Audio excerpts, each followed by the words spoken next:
Everyone knows the FIFA World Cup trophy. That golden figure lifted in slow motion, confetti raining down, history being written in real time. But here's the thing, most people only know what it looks like. So in this video today, we're going beyond the surface.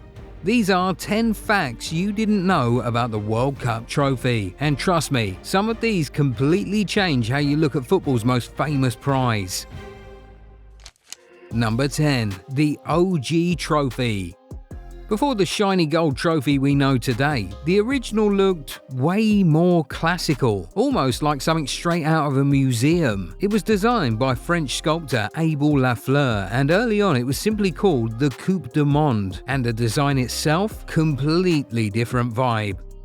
Instead of two figures lifting the earth, this one featured Nike, the Greek goddess of victory, standing tall and holding an octagonal cup above her head. It stood about 35 centimeters tall and had this deep blue lapis lazuli base, which gave it a really elegant, almost royal look.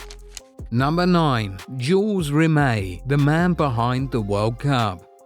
If you're not familiar with the name Jules Rimet, that's understandable, but without him, the World Cup probably doesn't exist the way we know it today. Rimet was FIFA's third president, and he held that role for 33 years, which still makes him the longest-serving president in FIFA history. But more importantly, he was the driving force behind the idea of a global football tournament. At a time when international football was mostly limited to the Olympics, Rimet pushed for something bigger. That vision became reality in 1930 when the first ever World Cup was held in Uruguay. And because of how central he was to making it happen, the original trophy wasn't just a design, it became a tribute. The trophy we talked about earlier, the one with the Greek goddess Nike, was officially named the Jules Rimet Trophy in his honor. So every time a team lifted that original trophy, they weren't just celebrating victory, they were lifting the legacy of the man who made the World Cup possible in the first place.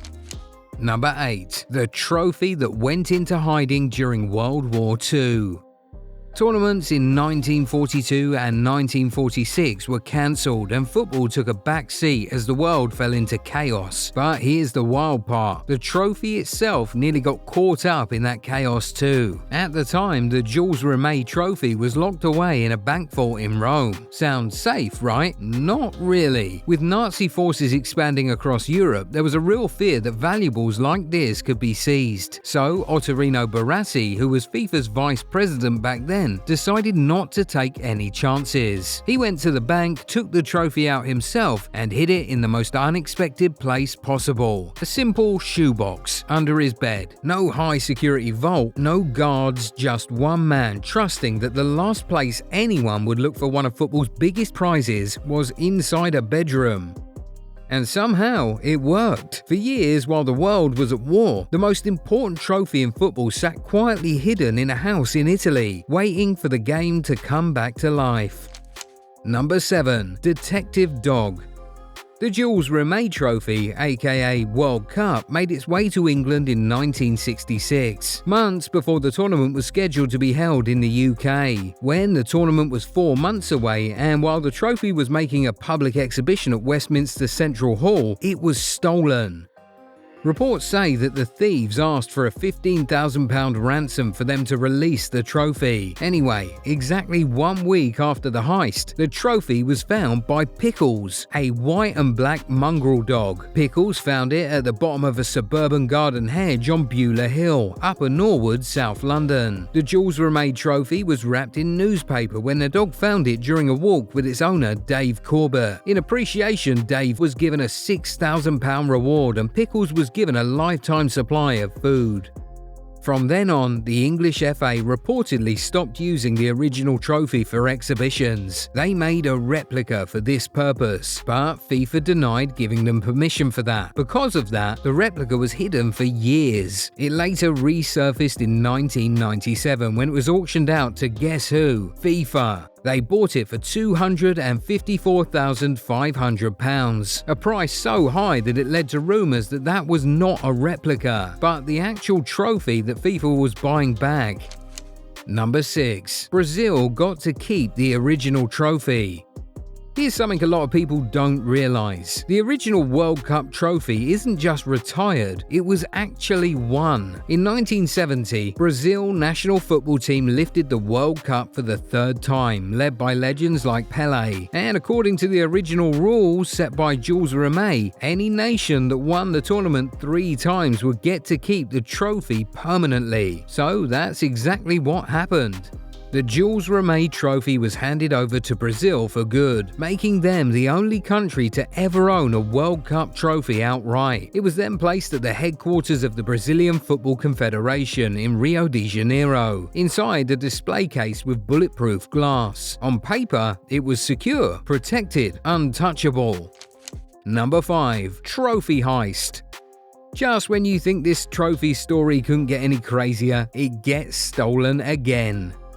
In 1983, 13 years after the Brazil national football team were given the Jules Rimet trophy, thieves broke into the Brazilian Football Confederation headquarters in Rio. The back of the display cabinet was made of wood, and the thieves simply forced it open with a crowbar and walked away with one of the most valuable trophies in sports history. 4 men were eventually caught and convicted, but the trophy itself gone. Never recovered. The most widely accepted theory is that it was melted down almost immediately and sold off, which means the original World Cup trophy, the one from 1930, no longer exists. The only surviving piece linked to it is the lapis lazuli base, which is now preserved at FIFA's headquarters in Zurich. As for Brazil, they didn't just sit with the loss. In 1984, they created a replica of the trophy and presented it to then President João Figueiredo. Number 4. A completely new trophy was born. Once the Jules Rimet trophy was permanently handed to Brazil, FIFA had a problem. They needed a new trophy, and this time they weren't going to play it safe. Instead of tweaking the old design, they started from scratch. FIFA received 53 different designs from sculptors across 7 countries, and in the end, the winning concept came from Italian artist Silvio Gazzaniga. And that design, that's the one we still see today. The current FIFA World Cup trophy stands about 36.8 centimeters tall, made from 18-karat gold, with a base featuring 2 layers of green malachite. It's heavier, more dynamic, and way more modern than the original. As of recent estimates, its value sits at over $150,000, though realistically, it's priceless.